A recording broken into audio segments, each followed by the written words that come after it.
Ikaw po ay mahal namin, Panginoon. Salamat po muli, Panginoon. At Lord God, yung mga hindi pa po nakapunta sa araw na ito, Lord, hipuin po ang kanilang puso't isipan upang magmadali sila, Panginoon, patungo sa iyo. Dahil, Panginoon, sa araw na ito, yung pagmamahal namin sa iyo, Lord, dakila ang iyong pag-ibig. Mas mahal mo kami, Panginoon. Lord, salamat po muli. Ito po aming dalangin sa pangalan ni Jesus. Amen. Yan, salamat po sa araw na ito. Sa pagkakataon na ibinigay ng Panginoon. Bali po, ang tema ko po ngayon ay tungkol sa verse po ng Lucas.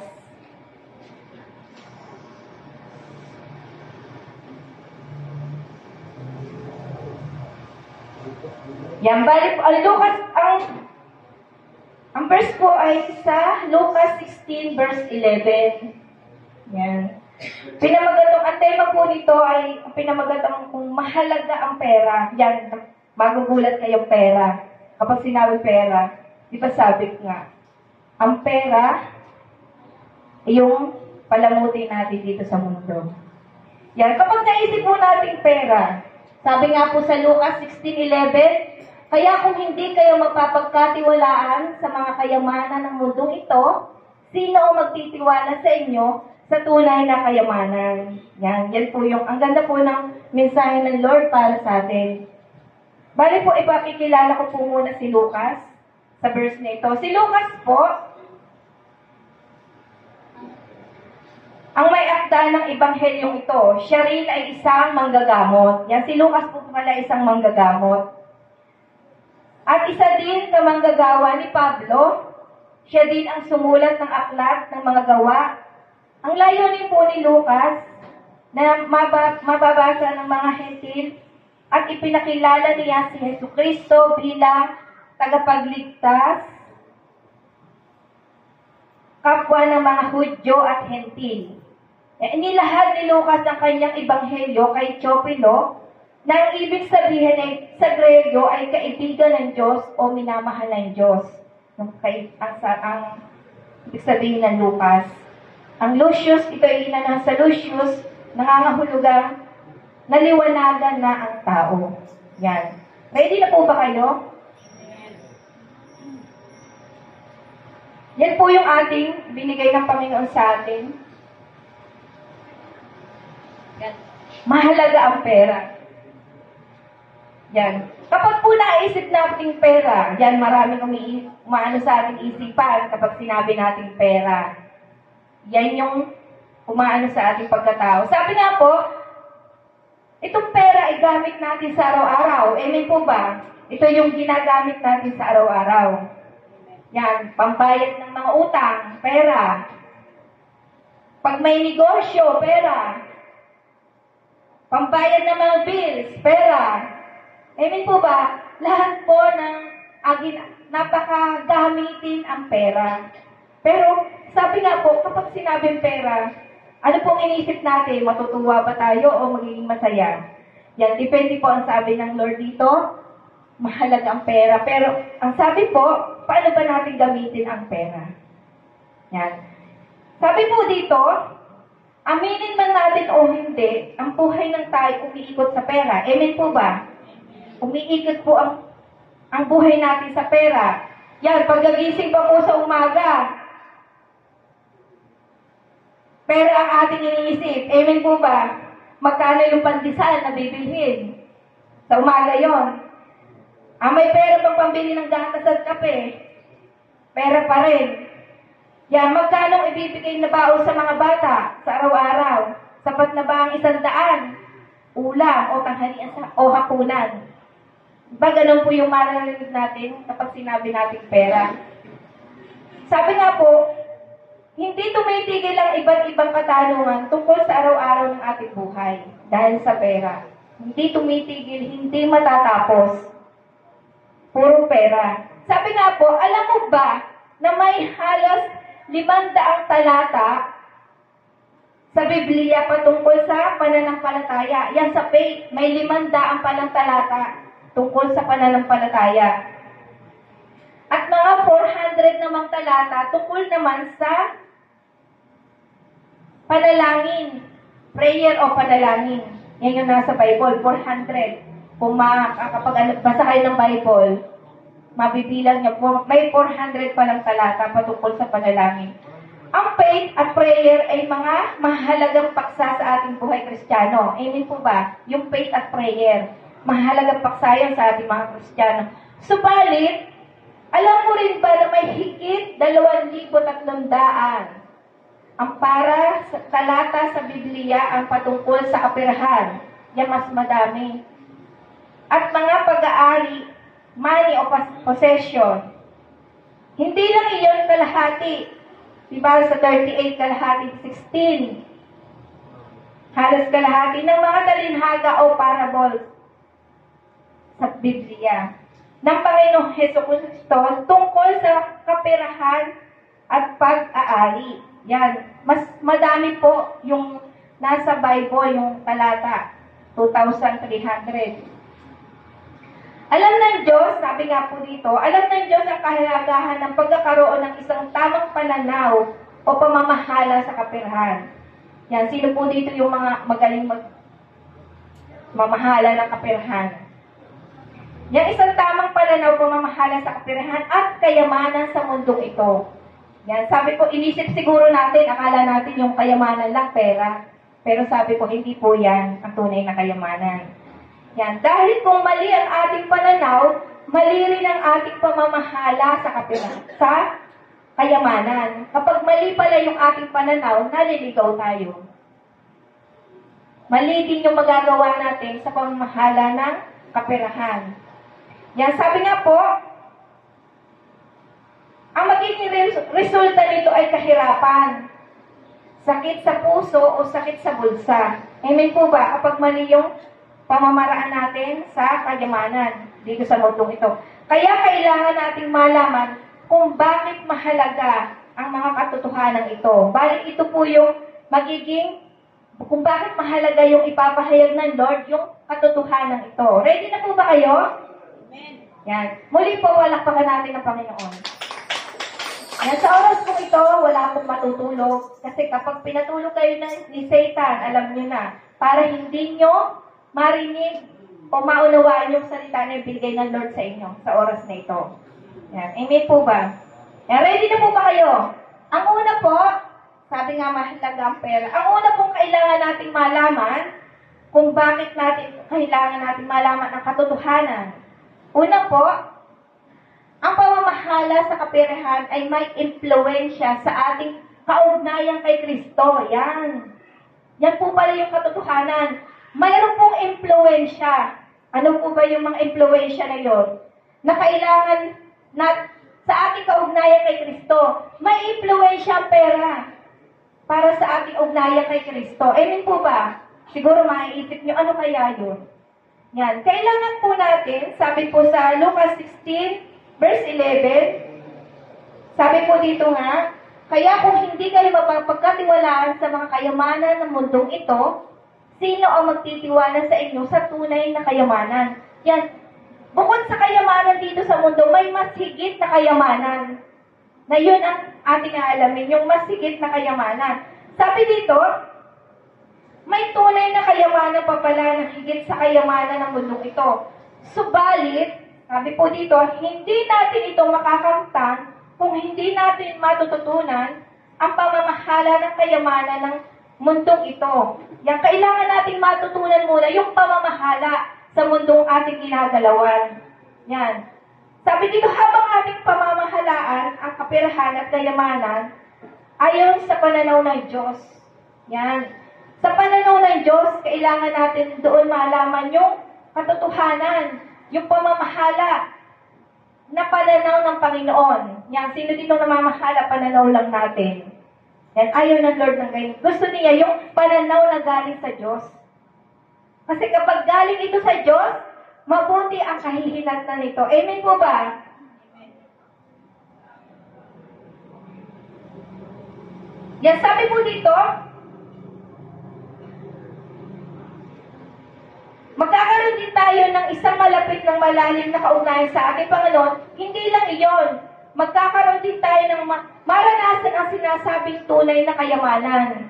Yan yung, sino po ang nakakaisip ngayon para kung sino ang tunay na kayamanan?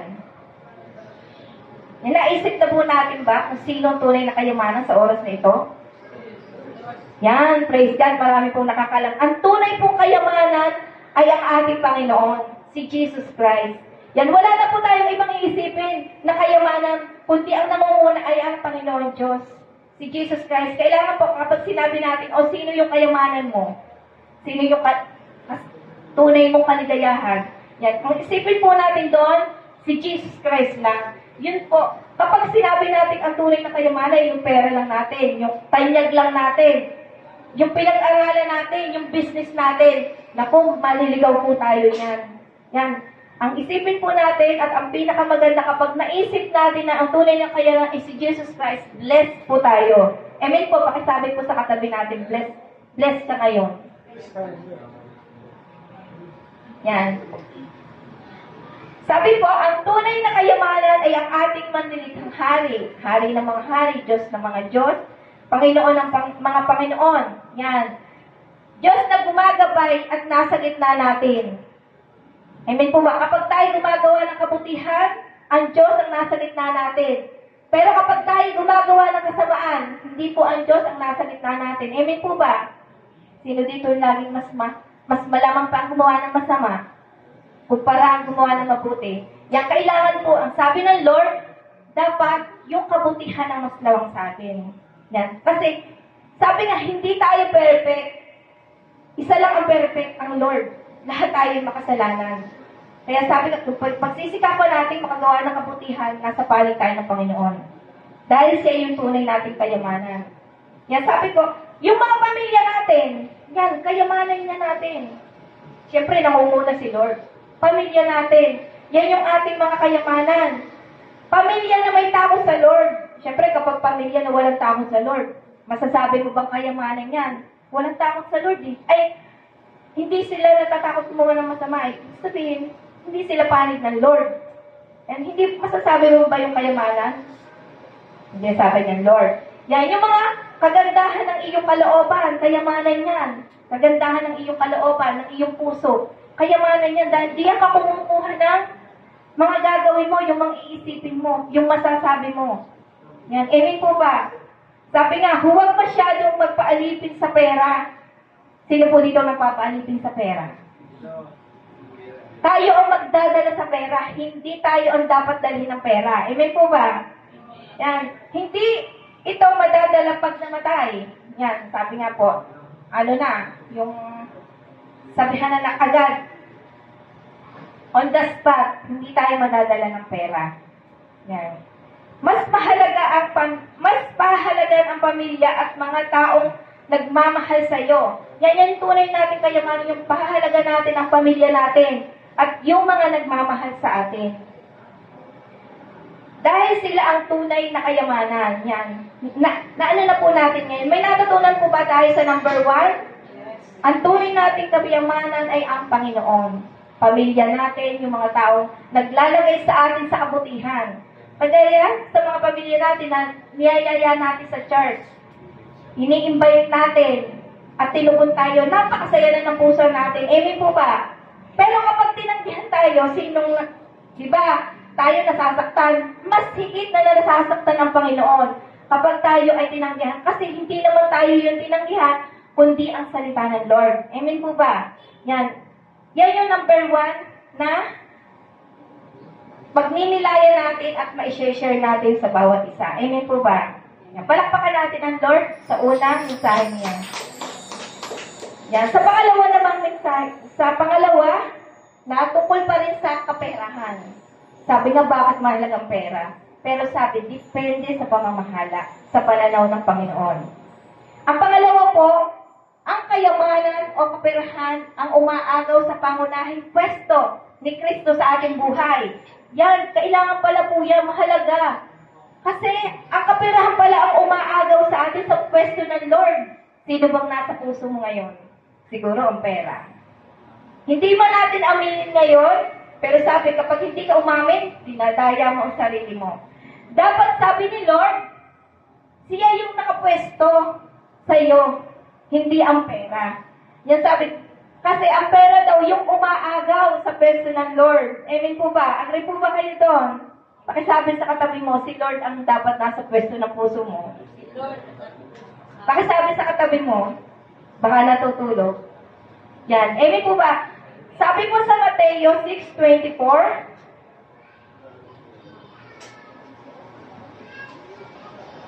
sabi po dito, walang aliping makakapaglingkod sa dalawang Panginoon, sapagkat kapupuotan niyang isa at iibigin ng ikalawa. Paglilingkuran ng tapat ang isa at hahamakin ng ikalawa. Hindi ninyo maaaring paglingkuran ang pareho, ng pareho ang Diyos at ang kayamanan.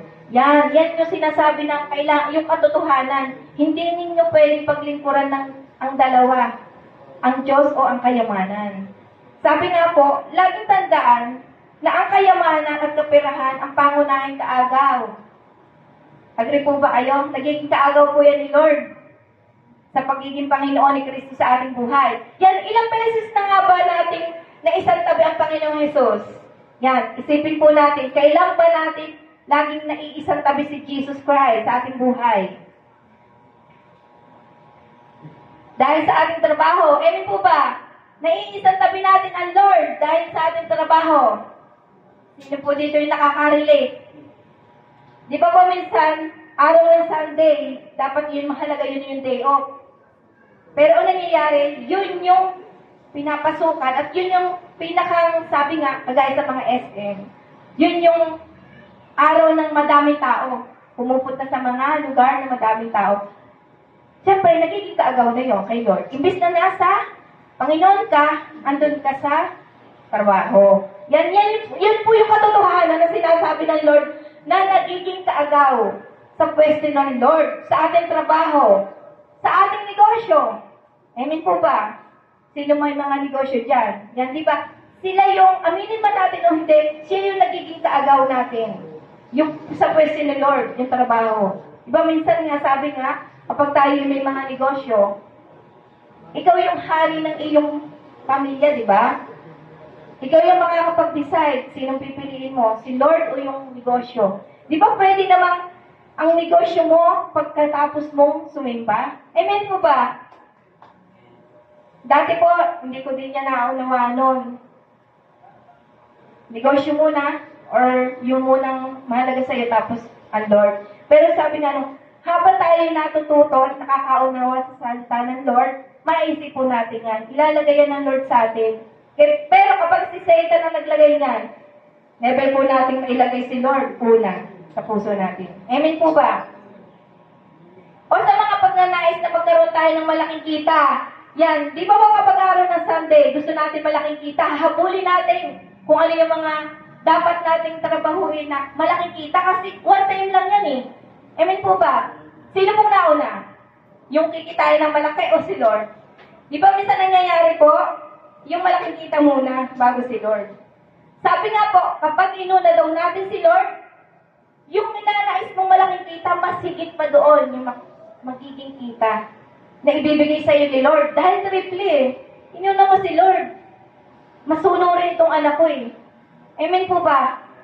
Hindi mo mapapansin na bibigyan ka ni Lord. Hindi mo mapapansin yun dahil ang gusto natin, hindi man natin aminin, yung biglaan, parang magic na eto na yung pera, nasa harapan mo na. Hindi po ganun ang sabi ng Lord. Sa hindi mo inaasahan doon ko ipagkakalob to. Kasi pinili mo ako, hindi yung kayamanan. Sa dalawa, pinili mo ako, hindi yung kayamanan. Kaya, mas triple kong ibibigay sa'yo. Amen po ba? May natutunan po ba tayo? Yan. Praise God po. Sabi nga po, ilang beses ba tayong nagbulag-bulagan sa gabay ng Diyos dahil mas pinili natin ang pera kaysa pagpupuri? Yan, di ba?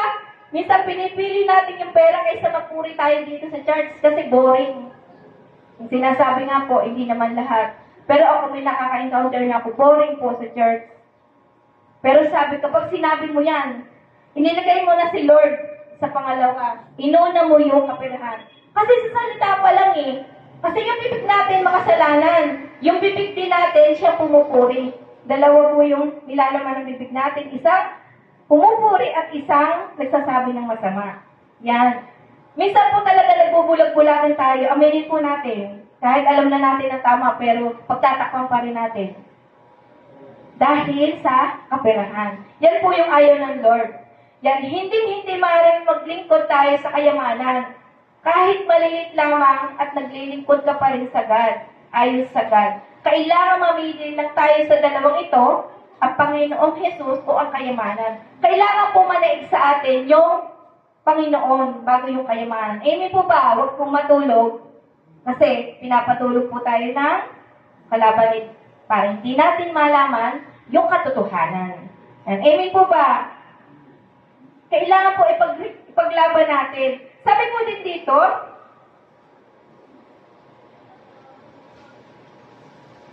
kapag ang lagi nating priority ay ang mga bagay dito sa mundo kaysa kay God, naaagaw po yung pwesto ni God. Amen po ba? Sino po nakaka-relate dito? Naaagaw. Kung ang laman ng isip mo ay puro kayamanan, magiging Diyos mo ang pera. Amen po ba? Di ba kapag ang laman ng pera natin, at ba ngayong oras na to, laman natin ngayon, puro pera, di ba? Yung kung saan tayo magkakaroon ng pera. Yan, naaagaw na ang pwesto ni Lord. Dapat, sabi ni Lord, mas lamang yung iniisip mo kung anak kita dapat mas iniisip mo ako kung sa anumang bagay dito sa mundo. Yan, saan ba nakasalalay ang iyong tiwala? Sa pera ba o sa Lord? Yan, maraming natatamaan dyan. Mas hawak ng pera ang ating isip kung sa kay Lord. Yan, sabi nga dito, siya ang, hindi kagaya ito ng mga amo at empleyado, na ang boss, hanggang 8 hours, sabi nga ng empleyado, di ba? Sabi, boss, hanggang 8 hours lang ako. Pag lumampas sa overtime na to, o sino nakaranas na ng ganan sa mga empleyado? Sila yung nagsasabi sa boss, di ba? Boss, hanggang 8 hours lang ako. Pag lumampas to, overtime na to.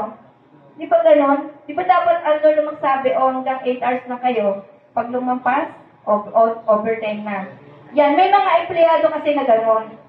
Ibig sabihin, mas nananaig sa kanila yung kaperahan kumpara kay Lord. Kasi kapag si Lord, hindi ka magsasalita ng ganon eh. Alam na yun ng boss, alam na din yun ng Panginoon. Kasi siya ang kumikilos. And amen po ba?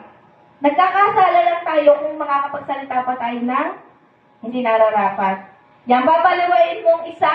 Diba? Sabi nga po dito, babaliwalain mo ang isa at iibigin mo ang isa. Yan, kailangan po manaig yung ang Panginoon ang pinili mo, hindi ang kalimanan. Sabi nga po sa Bible, gaano karami ang laman ng isip mo sa kaabalahan para sa pera. Sino po dito laging abala sa pera? Laging yun ang laman ng isip. Ibig sabihin, laging mas marami yung kabalahan mong pag-iisip sa pera. Ayaw po ng Lord ng ganyan. Sabi po dito, at pangangailangan, mahihirapan kang magbasa ng Bible. Amen po ba? Kapag tayo abala sa kaperahan, hindi natin mababasa ang Bible. Kahit isang verse, hindi po tayo makakapagbasa. Kasi abala po tayo sa pera.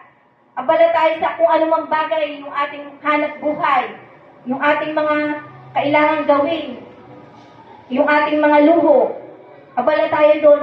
Never po tayong makapagbasa ng Bible. Amen po ba? Pakisabi sa katabi mo, tama ka dyan, Lord.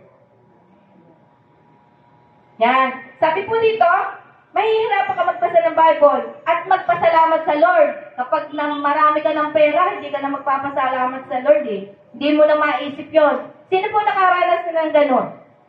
Nalimutan na magpa-thank you sa Lord. Yan sabi po, kinararangal nila ang mga dapat ikahiya. Kapag po nanaig sa atin ang pera, ikinararangal nila yung dapat na ikahiya kumpara sa ang kanilang ihayag ay yung pagtako yung nakakahiya, hindi nila yun ang gawin. At yung ikinahihiya, yun yung ikinararangal nila. Amen po ba? Yung ikinahihiya, yun ang ikinararangal ng mga sa pera, yung pinili yung kayamanan. Pero yung pinili si Lord, kinararangal nila yung dapat na ikarangal, parangal. Yan. Amen po ba? May natutunan po ba sa dalawa? Sa pangalawa? Amen. Yan po yung pangalawa na nais ng Lord. na isa lang ang pipiliin natin, si Lord lang. Di ba sa una, si Lord pa rin? Sa pangalawa, si Lord pa rin? Yan. Kapag nagawa po natin yan, napaka-bless na po natin. Yan. Ready na po ba kayo sa pangatlo? Yan. Sabi po sa John 10:10, yan. Dumating ang magnanakaw para lamang magnakaw, pumatay at manira, naparitong ako upang ang mga tupa ay magkaroon ng buhay na masagana at lubos. Yan, sabi po sa number 3, ang kabuuan ng ating buhay ay umiikot sa paggamit ng pera. Amen po ba? Di ba po ang pera umiikot sa ating buhay? Siya po ang umiikot sa ating buhay. Amen po ba? Yung kaperahan, ang buong pagkatao natin ay umiikot sa paggamit ng pera. Yan, sabi po dito, alam ng Diyos ang ikot ng ating buhay. Amen po ba? Naniniwala po tayo na alam ng Diyos ang ikot ng ating buhay. Kung tayo nahihirapan, kung tayo masaya, alam niya yan. At hindi natin dapat questionin ang Panginoon. Di ba minsan sa sobrang kahirapan, kino-question natin ang Panginoon. Lord, bakit ako binigyan mo ng ganitong kahirapan? Lord, bakit ako binigyan mo ng ganitong sakit? Di ba lagi natin kino-question si Lord? Nakakahiya naman kay Lord. Tayo pa talaga yun ang question. Yan yung ayaw ng Lord sa atin. Sabi nga po dyan, alam ng Diyos ang ikot ng ating buhay at ang mga pangangailangan natin sumasaklob sa atin sa bawat araw. Yan, sabi nga, kaya nga, mas higit 2,300 ang talata sa Bible. Napakarami. Kung tayo po ay magbabasa ng Bible, mababasa po niyo dyan yung mga parables ng Lord na tungkol sa kayamanan at kaperahan, kung paano natin gamitin ng maayos at mabuti sa pamamaraan ng Panginoon. Sa Biblia, natutulong at gagabay sa atin sa tamang pamamahala. Yan, napaka-bless po yung mga namamahala dito sa kaperahan na magaling silang mamahala na galing sa Lord yan. Yan po ang pinagpapala ng Panginoon, yung magaling mamahala. Kasi sinusunod po nila yung pamamahala ng Panginoon. Kung paano tayo mamahala ng kaperahan. Alam din ng Diyos na kailangan natin ng kanyang karunungan. At ang mga prinsipyo sa pamamahala ng pera o kayamanan. Yan alam po yan ng Lord. Siyempre ba, di ba, minsan kailangan natin ng tulong ng Lord. Paano natin gagawin ng ganito? Halimbawa, meron kayong 100 o 1,000. Kanino kayo sumasangguni? Paano natin ma-budget yun? Kanino? Sa asawa ba natin? Sa anak natin? O sa sarili mo lang? Sabi ni Lord, sa akin muna. Alam ko yan eh. Magaling ako dyan. O yun na sinasabi ni Lord. Kaya sabi, doon mo itulog yung kaperahan dahil siya yung magbabudget. Yan, naranasan ko po yan kasi dati, hindi naman ako marunong mag-budget. Aminin man natin o hindi, hindi tayo agad-agad marunong mag-budget ng kaperahan o maghawak ng pera. Minsan, nasusunod pa rin natin yung ating luho. Pero kapag sabi nga, pag pinili natin si Lord, yung luho aalsin natin, iisasabi natin yan kapag may extra tayo. Si Lord, ang sabihan natin kung paano natin o kung paano tayo mag-budget ng pera. Yung pananaw ng Panginoon. Amen po ba? Pagkasabi sa katabi mo, si Lord ang magpag-budget mo.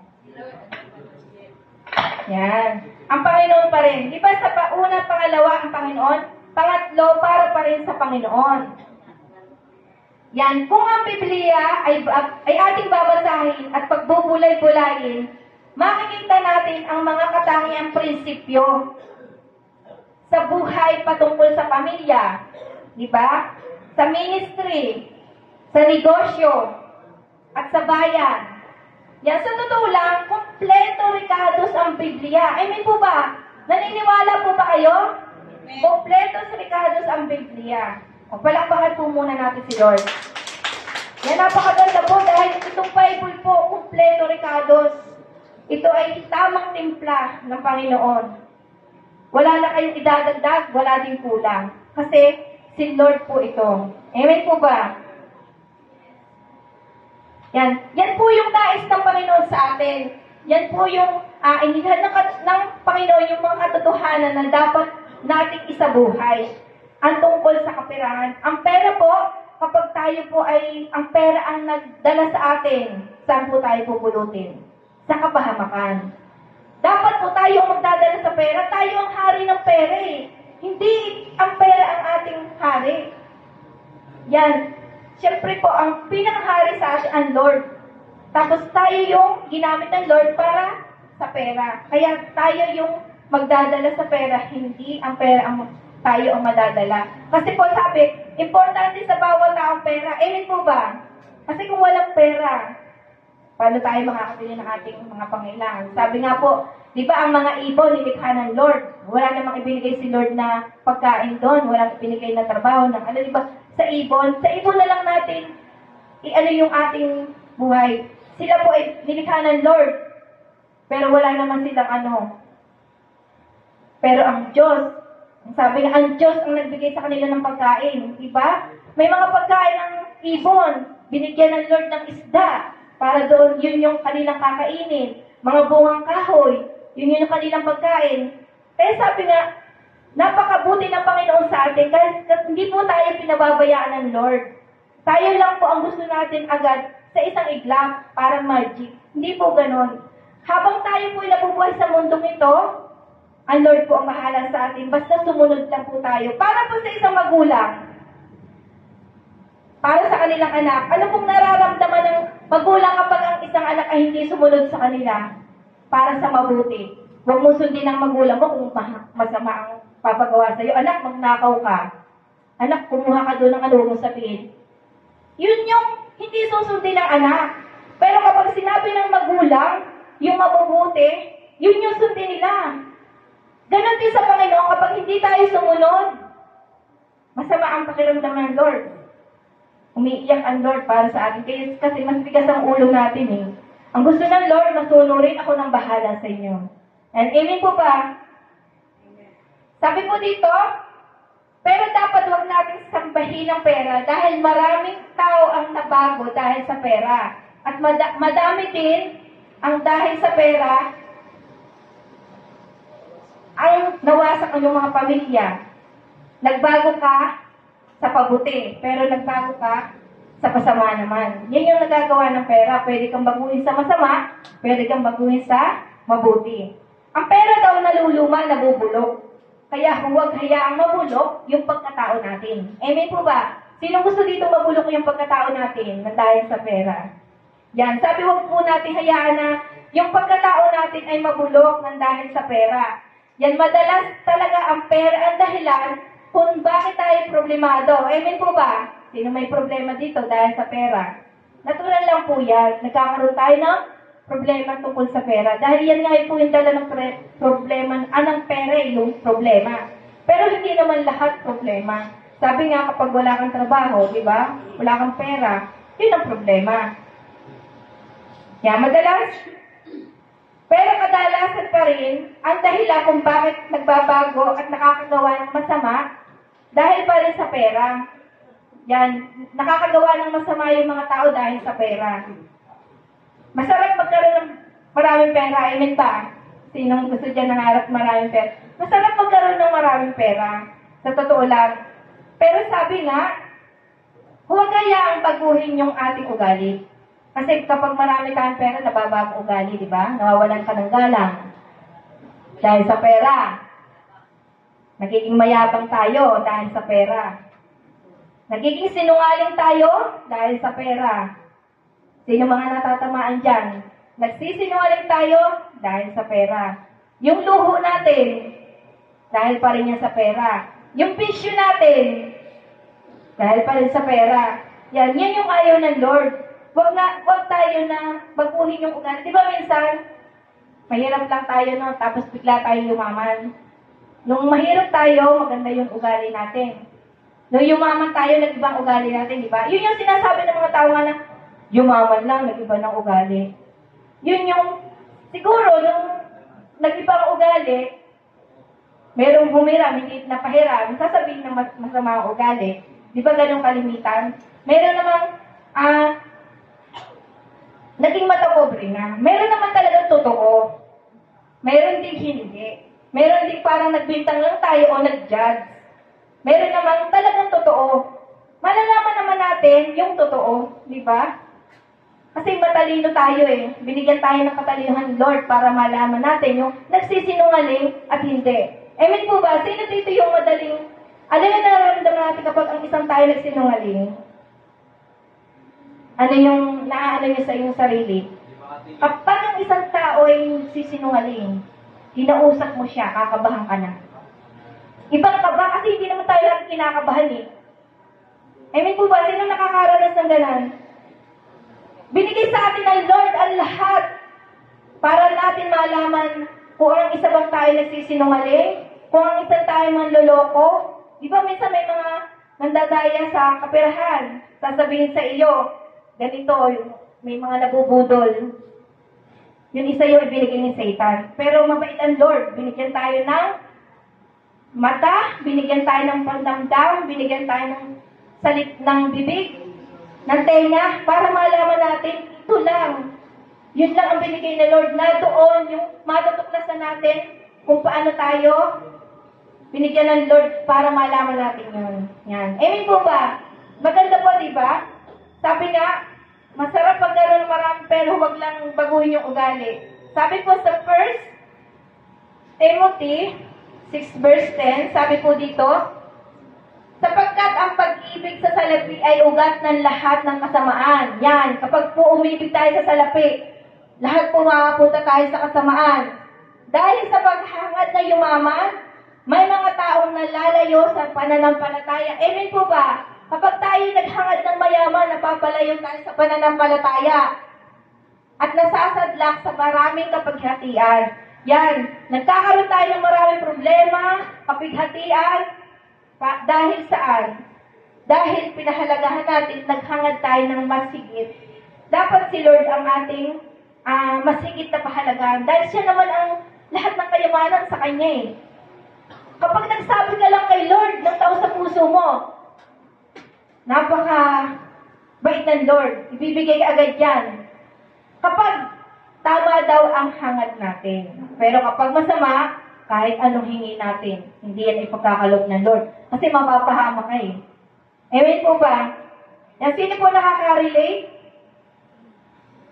At sabi din po sa Pilipos 4 verse 12, mga paalala din po yun sa verse na to, alam ko kung paano maghikahos.